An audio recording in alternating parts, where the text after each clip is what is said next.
কলেজে যাওয়ার আগে। আচ্ছা আমি এটাই বুঝতে পাই না, কলেজে তারা কি তা একটা কমন সেন্স নাই যে এই রোদ্রের মধ্যে এই গরমের মধ্যে স্টুডেন্টটি কেমনে আইবো কলেজে? প্রত্যেকটা স্কুলে সামার ভ্যাকেশনের বন্ধ চলতেছে আর আমরা ডিংডিং আয়া কলেজে যাওয়ার লাগে এই গরমের ভিতরে। উফ শান্তি, মুখটা পুরো গাইমা গেছে। ভালো করে সানস্ক্রিন নাই খালি, এই গরমের মধ্যে যদি বাইরে বের হই আমার আর টুকায় পাইতো না মানুষ।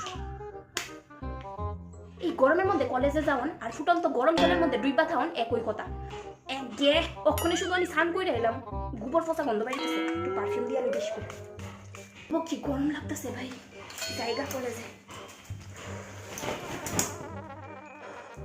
হে ভগবান রক্ষা করো আমারে, রক্ষা করো, আমি সাথে সুস্থ স্বাভাবিকভাবে বাড়িতে যেতে পারি।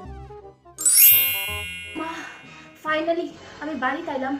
আজকে এত রৌদ্র উঠছে, মা ঘুমা ভালো হয়েছে আজকে আমি সানস্ক্রিনটা দিয়া গেছিলাম, একটু হইলেও তো সূর্যের আলোর থেকে আমি রক্ষা পেয়েছি।